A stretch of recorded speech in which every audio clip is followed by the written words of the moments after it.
Et coucou tout le monde, je vous retrouve aujourd'hui pour un podcast assez particulier. Là on n'est pas sur les énergies de la lune, mais sur la notion d'intolérance. J'avais envie de vous partager profondément, j'ai eu envie, je me suis dit, ah là là, j'ai envie de partager cette réflexion sur l'intolérance que je ressens vis-à-vis de mes filles à des moments, ou de mes proches en particulier.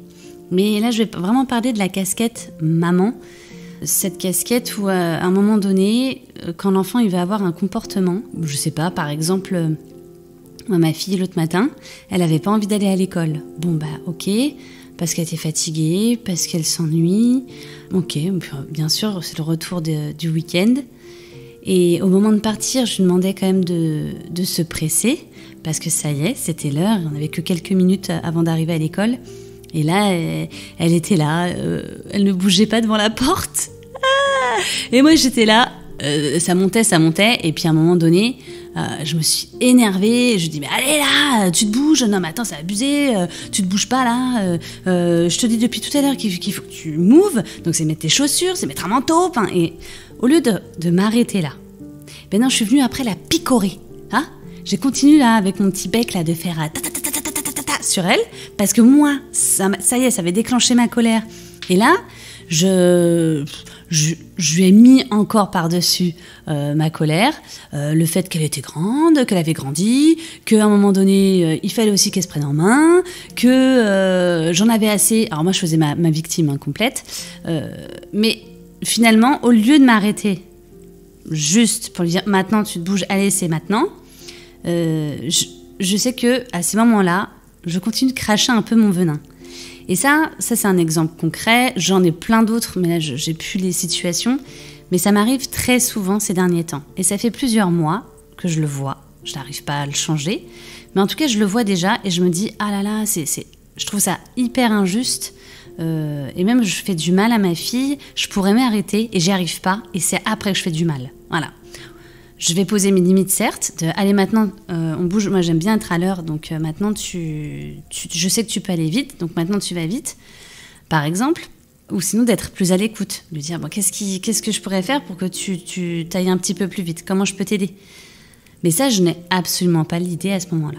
Bref, donc j'ai voulu questionner l'intolérance en guidance. Donc, moi, j'ai eu un dessin personnel, mais qui est venu parler énormément. Et ensuite, je me suis connectée aux énergies collectives en tant que parent sur la notion d'intolérance envers son enfant. Je précise le contexte de cette canalisation. Ok ? Donc je vous la partage aujourd'hui. Donc l'intolérance en général, le parent a besoin de comprendre d'où vient son intolérance. Parfois, l'intolérance peut être bien pour défendre ses idées, se positionner par rapport à ses valeurs, mais parfois, ce sont aussi nos expériences passées qui vibrent avec nous. Ça, je vous en dis plus par la suite. Un parent intolérant envers son enfant peut ne pas se donner toute la place. Tu sais, sa voix là, qui crie, qui juge, comme j'ai fait.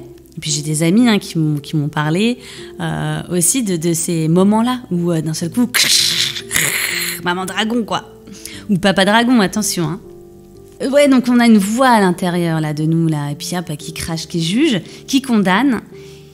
En fait, cette voix-là qui crache, qui juge, c'est notre petite voix intérieure. C'est la petite voix intérieure du parent, celle qui est presque invisible dans ses contours. C'est à l'intérieur du parent, elle existe, mais elle vit tellement dans les profondeurs bien cachées de l'individu qu'en fait, elle murmure sans cesse dans les contours des parents. Une petite voix qui est tout le temps en train de juger. Mais juger le parent en fait, ok ? Et ce murmure, après, il se transforme en parlophone. J'ai eu ce mot qui est venu et ça, c'est un petit clin d'œil à Claude Ponty. Non seulement cette petite voix, elle crie, mais la colère monte. Et c'est une colère, c'est celle qui monte, c'est celle qui se tapisse au fur et à mesure du temps, dans le fond. Pourquoi au fur et à mesure du temps ? Parce qu'à force d'entendre le petit murmure, ce dialogue intérieur en tension là, il y a une partie du parent qui se fâche contre lui-même. C'est toutes les petites phrases du genre allez vas-y fais pas ta chochotte, t'es fatigué, ouais ok t'as ton rhume mais allez là faut avancer, faut y aller. Ou sinon j'aurais besoin d'un peu de repos mais là je vois pas si je me repose comment ça va être fait, ça peut pas se faire tout seul. Des petites choses comme ça où le parent à ce moment-là ne se donne pas la place et l'espace pour justement répondre à ses besoins. Donc, je ne vois les petites phrases aussi qui disent « je ne vais pas y arriver » ou « je ne suis pas douée » ou « je ne sais pas comment réagir et ça me saoule ». J'ai peur d'y aller là dans ce nouveau job ou ouais, j'ai peur de changer de life parce que clairement comment je vais gagner ma vie, je sais pas, hein, c'est toutes ces petites phrases, toutes ces micro-pensées, je sais plus combien de pensées on a dans une journée mais c'est énorme et tout ça on n'arrive pas forcément à les attraper, à les ancrer. Par contre elles sont là et elles alimentent notre processus, notre réalité, hein. Parce qu'elles viennent alimenter toutes ces pensées aussi, notre cerveau qui les entend et qui va sécréter les hormones en fonction de ces pensées. Donc si on s'inquiète, si on se maltraite, juste tu es du genre « ah ben je suis con, je suis conne, je suis bête, oh là là je suis pas capable, oh là je suis incapable de faire ça », tu vois, toutes ces petites phrases-là. Mais ça vient alimenter clairement ton réservoir bien négatif. Et ça on s'en rend pas compte, c'est hyper vicieux, hein, ok ? Ce petit quotidien avec ces phrases qui passent, mais tu les vois à peine ces phrases, parce qu'elles font tellement partie intégrante de ton mécanisme et de ta façon de penser, que tu les vois pas, elles sont là, ouais c'est normal, j'ai toujours été comme ça fait pas de mal que je sache, tu vois. Eh ben, non, ces phrases-là, elles viennent justement faire monter une autre partie de toi à l'intérieur, faire monter cette colère de non en fait j'ai besoin d'espace là. Donc ces phrases internes qui viennent déclencher les murmures de ta colère, de l'intolérance. Une partie ne supporte pas ressentir trop souvent ces situations. Et pourtant, elles font partie intégrante de la vie. Il serait judicieux de ralentir ces moments pour mieux les voir. Ne pas déployer trop d'énergie à ce que ces situations passent trop vite, parce que pas agréables. Mais au contraire, les laisser nous traverser pour décortiquer et apaiser ce processus. Par exemple, les moments d'indécision. Un moment où tu as vraiment besoin de choisir, là on te demande de choisir entre deux situations. Et des situations qui vont changer ton quotidien derrière. Hein. Ben là, tu peux prendre le temps, tu peux te laisser le temps. En disant, oh là moi on me donne un timing en face, est-ce que ce timing je peux pas le rallonger parce qu'en fait là j'ai vraiment besoin de mesurer ce qui est en train de se passer à l'intérieur de moi. Au lieu de dire, vas-y de toute façon je vais faire un choix, faut bien le faire à un moment donné, vas-y je prends ça. Sauf que quand on fait ça, souvent, quand on fonce tout le temps comme ça sans s'arrêter, ça ouvre un espace dans lequel tu t'es engagé et qui n'est pas forcément le bon espace. L'espace du cœur, l'espace qui répond à tes besoins pour après. Je ne sais pas si c'est très clair. Bon, vous me le direz en commentaire, ok ? Soyez francs. L'intolérance résulte de la notion de place que l'on s'est accordée dans notre vie et celle qu'on nous a fait ressentir aussi et donner. Ce qui va engendrer une exigence de soi, très dure et carrée, ou une rigidité qui alimente l'intolérance. Souvent ça, c'est quand on a cette sensation de ne pas avoir eu la place, de ne pas être assez, pas assez à la hauteur, ou comme les parents le souhaitaient, vous voyez ? Et l'exigence de soi, cette attente qu'on a de soi à soi, en fait elle va empêcher de faire des pas en avant vers l'enfant qui nous fait ressentir ça. Justement, ce truc de ah là là, mais qu'est-ce qu'elle est lente là. Par exemple, moi pour ma fille, mais elle est lente là, elle fait exprès ou quoi là. Tu vois, un ado qui clairement t'as pas écouté, tu as parlé 3 fois, 4 fois dans le même truc, et là il vient te poser la question, genre maman, qu'est-ce qu'on mange à midi, tu m'as fait mon pique-nique ou je sais pas. Eh ben là t'as envie de t'énerver là profondément. Mais finalement, c'est-à-dire comment je pourrais faire pour que tu entendes en fait que moi je me sente écoutée. Parce que ce qui fait monter la colère là, c'est que moi je me sens pas écoutée et entendue et donc respectée. Et c'est vachement important pour moi. Toi aussi c'est important pour toi le respect. Bon vas-y, qu'est-ce qu'on peut mettre en place ? Toi là, tiens, vas-y décide. Prends une décision mon gars quoi. Ou ma grande, je ne sais pas. Je rajoute un point sur l'écoute. Quand vous vous entendez dire je me sens pas écoutée, j'ai besoin d'être entendue, posez-vous aussi la question de vous à vous, comment je prête attention à mes besoins et comment moi je m'écoute. Juste ça. Quand vous vous entendez dire ça, c'est aussi un petit rappel, un petit message, un petit panneau lumineux qui vient dire tiens, est-ce que ce serait un besoin que je pourrais aussi, dans un premier temps, m'apporter? Question. Ça peut être un espace à questionner ou pas du tout. Vous êtes dans une période où vous écoutez vos besoins, vous vous respectez, et là vous demandez à l'autre quand même d'être à l'écoute parce que c'est important pour vous et c'est comme ça que vous concevez une relation. Donc, je ne sais pas si c'est très clair, mais je veux trouver les mots justes. L'attente, l'intolérance en fait qu'on a, c'est parce qu'on a aussi une attente d'un comportement, retour de notre enfant. Et évidemment, on va parler des valeurs de respect, d'écoute, c'est très important. Et c'est important à ce moment-là, l'intolérance, elle vient nous dire ça très souvent. Attention, là, moi, mes besoins, ils ne sont pas comblés, dans le sens où, pour moi, c'est super important d'arriver à l'heure, parce que c'est une notion de respect, c'est une notion de dire « je te vois, tu existes, je te respecte ». Bon, alors après, ça arrive de temps en temps, c'est pas grave, hein, tu vois. Si tu as envie de transmettre ça à tes enfants, moi, c'est ça l'enjeu à ce moment-là, c'est bon, bah ok. Cette attente, si on s'engouffre trop dedans, elle vient alimenter l'intolérance, et elle vient aussi tronquer la relation brute avec l'enfant. Tu lui demandes à des moments d'être sans lui le questionner sur ses propres besoins aussi. Et un enfant d'un jeune âge, il n'a pas forcément les mots sur ses besoins et c'est là où avoir du temps avec ses enfants, bah, c'est la clé. Ça permet d'ouvrir des espaces. Il y a plein de petites cartes maintenant pour enfants avec les besoins, les émotions. C'est trouver des moments où on se pose en disant « Ah bah tiens, moi des fois j'ai besoin de ça, parce que ça me fait du bien. » Et puis ça, et toi c'est quoi ton besoin? Tu montres les cartes et puis lui va choisir et puis il va parler en fait de ce qu'il aime. Ça, c'est un apprentissage de tous les jours, c'est en lien avec la communication non violente et c'est un super outil. C'est une clé merveilleuse pour démêler ce rapport d'écoute. Parce que oui, j'ai envie d'être écoutée, mais est-ce que moi, parent, j'écoute vraiment l'enfant à ce moment-là? Il a un comportement qui te saoule, mais en même temps, pourquoi il a ce comportement-là? Voilà. Bref, l'intolérance mène à la coupure, l'enfant ne veut plus parler, les distances se font, l'enfant se cache ou cache réellement ce qu'il traverse.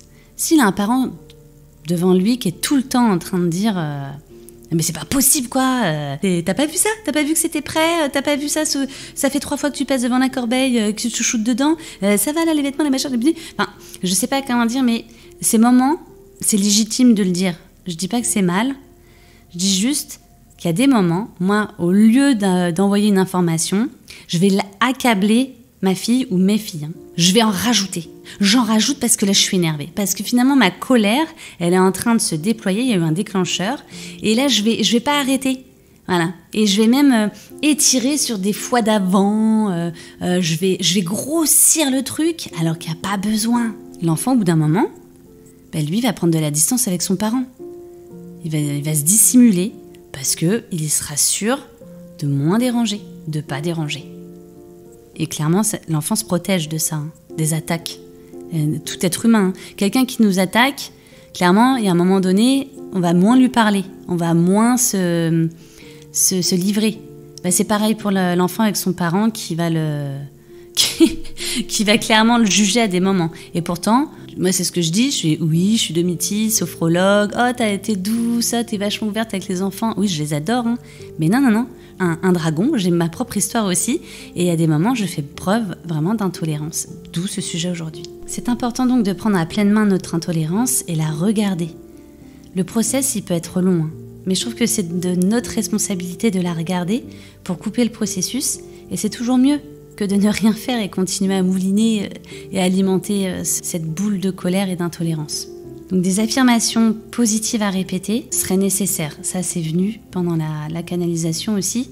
Et du coup, je vais faire une méditation assez courte avec des affirmations positives, justement pour contrer cette alimentation de la colère et de l'intolérance. Et c'est justement de programmer son cerveau, son esprit, à la compassion et à l'amour.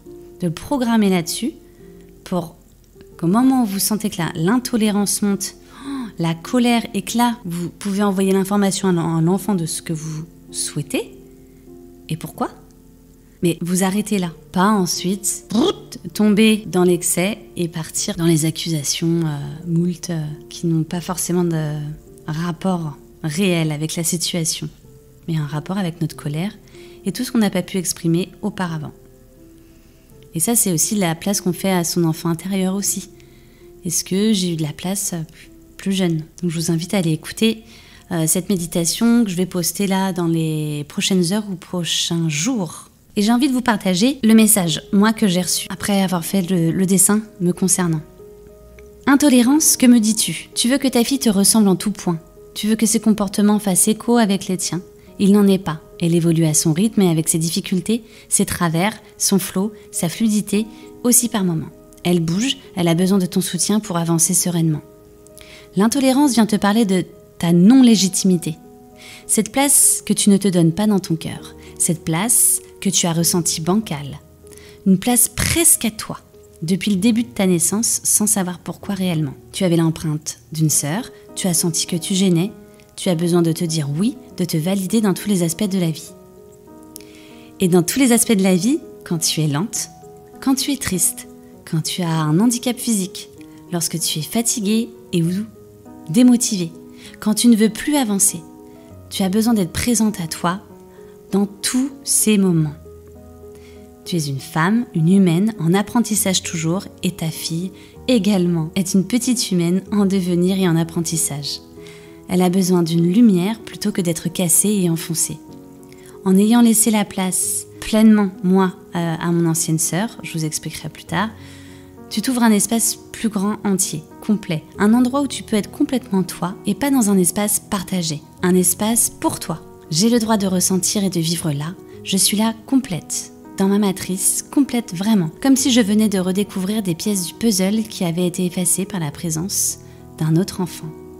Pardonne, mets en lumière ta fille à présent. Elle a besoin de vibrer haut, elle en a besoin. Il m'est indiqué de dire « je compte, j'existe ».